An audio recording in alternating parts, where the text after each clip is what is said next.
Everyone, welcome back to my YouTube channel. कैसे हैं आप सब? आई होप आप सब ठीक होंगे। मैं भी ठीक हूँ। अभी मेरी ब्लॉग की स्टार्टिंग हो रही है दिन के 12 बजे से और अभी सो रखा है। डुगू स्कूल गई है और आज ना हमारा खूब बारिश हो रखी है। और जो वीडियो मैंने डाल रखी हूँ वो मेरे गाँव की वीडियो है, मैंने गाँव में बनाई थी। अब मैं एडिटिंग कर करके डाल रही हूँ उनको। दोनों बच्चों के साथ थोड़ा सा टाइम नहीं मिलता है, इसकी वजह से थोड़ा सा कभी आगे पीछे हो जा रहा है। और बाकी जो मैंने वीडियो डाली थी ना गाँव की, जो मेरे बेटे का नामकरण हुआ था और जब मेरी बेटी का बर्थडे हुआ था, तब उसमें ना मुझे एक कमेंट आता है इंस्टाग्राम पर भी कि आपके पापा कहाँ हैं, आपके पापा आपके बेटे के नामकरण में क्यों नहीं आए, आपके पापा गांव वाले ब्लॉग में क्यों नहीं आए, शहर वाले जब आप मायके जाते हो तब क्यों नहीं आते हैं, आप अपने पापा को क्यों नहीं दिखाते हो। तो गाइस, मेरे ना पापा नहीं है। मेरे पापा जब मैं 2.5 साल की थी तो तब एक्सपायर हो गए थे और मुझे तो याद भी नहीं है कि मेरे पापा कैसे दिखते थे, कैसे थे। पर सब बोलते हैं कि मैं ना अपने पापा की तरह दिखती हूँ करके। और मेरे पापा ना मुझसे बहुत प्यार करते थे।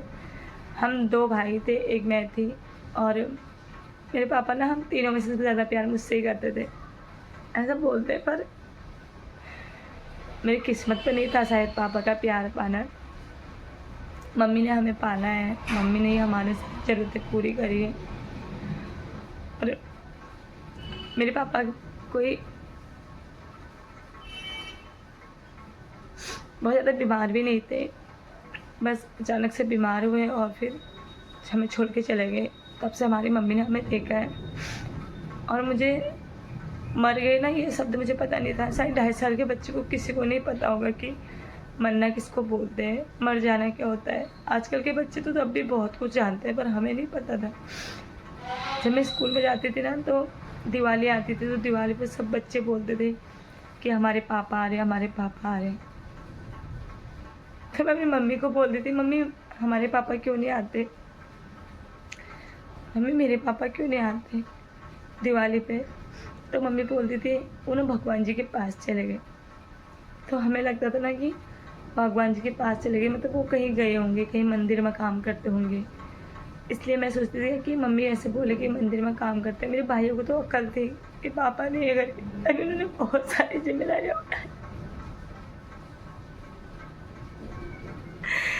आज भी मेरे भाई इतने परेशान रहते हैं इतना। उनको तो पता अक्ल तब भी हो गई थी, लेकिन पता है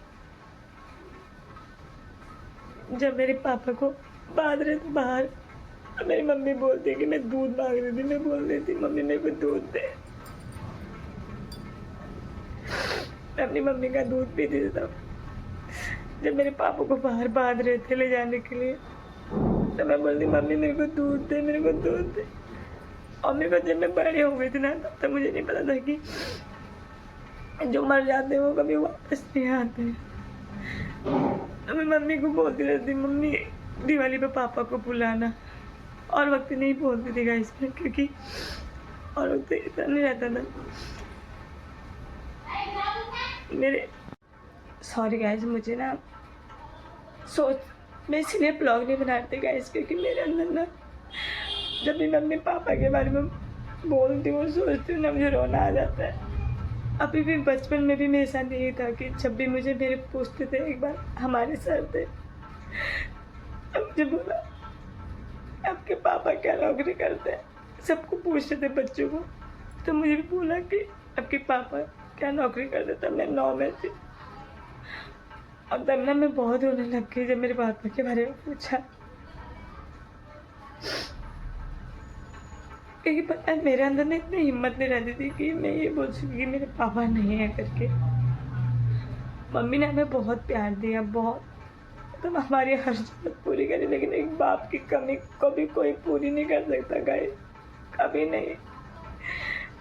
मेरे पापा मैं जब 2.5 साल की थी तब मुझे छोड़ के चले गए थे। आज मैं 2.5 साल की हो गई हूँ, लेकिन आज हम भाई बहनों की जिंदगी पूरी तरह से हो चुकी है। एक इंसान के ना होने से ना हमारी पूरी जिंदगी बिखर सी गई है। मेरी मम्मी रात भर सोती नहीं है, उनको इतनी टेंशन रहती है हमारी, क्योंकि एक वही है जो हमें देखती है। उनको पता है कि अगर उनको कुछ हो जाएगा तो हमको कौन देखेगा कल को। हमारे लिए तो कोई भी नहीं है घर। बहुत सारे संघर्ष मेरी मम्मी ने करे हैं, शायद अभी तक कर रही है, और हम ना आज भी तीनों में से कोई कामयाब नहीं हो पाए हैं। अपनी मम्मी को कोई खुशी नहीं दे पाते हैं। आज भी मम्मी हमारे लिए करती है, पर हम मम्मी के लिए कुछ नहीं कर पाते।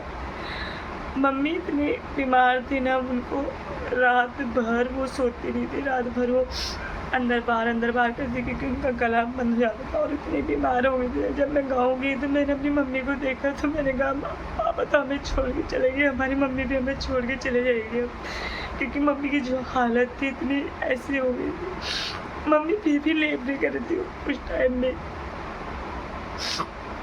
क्योंकि भाई भी सेटल नहीं हो रखे हैं, तो इसलिए से मम्मी खुद करती थी सारी चीज़ें और लेबरी करती थी। मैंने अपनी मम्मी को देखा, मैंने कहा मम्मी नहीं तू गाय बेच दे, चल हमारे साथ चल दिल्ली, हमसे दिखाएंगे चल।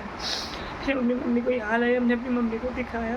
अब भी थोड़ा सही है, लेकिन मेरी मम्मी को इतनी सारी टेंशन रहती ना, मेरी भाइयों की बहुत ज़्यादा, और मैं इतना अपने आप को हम इतना बदनसीब समझती हूँ मैं कि मैं अपनी मम्मी के लिए कुछ कर नहीं पाई। बहुत कुछ करना चाहती हूँ, लेकिन पता है कर नहीं पाते हैं। आज उनको देखती ना गाय, उनसे नजरें नहीं मिला पाती हूँ। जब मैं उनके वहाँ जाती हूँ ना, इतना बाहर तक पैदल होता है ना, रोड पार करना होता है, फिर भी वो मुझे बोलती है चल चल। मैं बोलती मम्मी रैपिडो कर लेती हूँ, हाँ मम्मी ओला कर ले। मम्मी बोलती नहीं चल मैं छोड़ दूँगी ना, क्योंकि बताए कि इसके 40 में बच जाएंगे तो अपने बच्चों को ना कुछ लेके जाएगी। जिस इंसान ने संघर्ष करा रहता है ना कहीं, उसकी ज़िंदगी पर मुझे लगता है उसकी ज़िंदगी में ना सिर्फ संघर्ष रहता है। और मेरी मम्मी के साथ भी यही है। मेरी मम्मी भी पहले से संघर्ष करता ही है और अभी तक सिर्फ संघर्ष ही कर रही है। बहुत लंबी कहानी है हमारी, कैसे कैसे हमने दिन काटे हैं, कैसे कैसे हमने चीज़ें करी हैं। मम्मी ने हमें बहुत कुछ किया, हमारे लिए बहुत कुछ, जितना माँ बाप होने पे नहीं करते ना, मम्मी ने हमारे लिए उतना करा है। जब मैं दिवाली में पूछती ना मम्मी पापा कब आएंगे, मामा पापा, मम्मी हमें नहीं बताती थी, क्योंकि मर गए नहीं बोलती, कहते भगवान के पास चले गए पापा। लेकिन तब मुझे लगता था कि नहीं यार भगवान के पास कहेंगे तो आ जाएंगे। लेकिन मेरे भाई थोड़ा बड़ा था मुझसे, तो मेरे भाई बोलते थे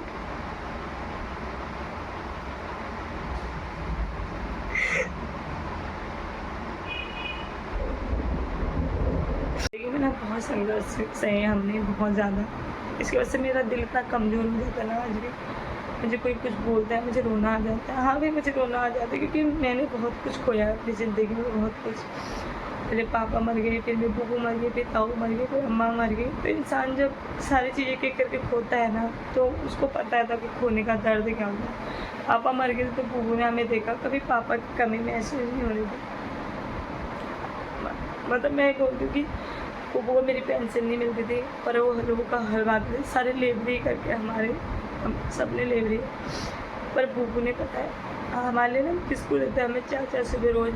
ये ख़त्म हो जाते ना तो लाठी ले लेके, लाठी टेक के इतना दूर जाते थे हमारे बिस्किट लेने।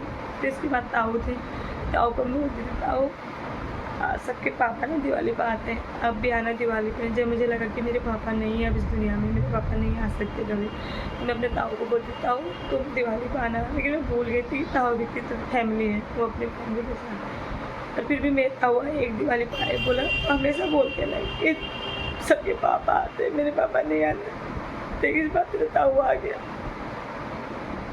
फिर ताऊ आए, इसके बाद अम्मा ताऊ भी एक्सपायर हो गए, फिर अम्मा एक्सपायर हो गई। मतलब हमारी ज़िंदगी में बहुत संघर्ष है, बहुत ज़्यादा।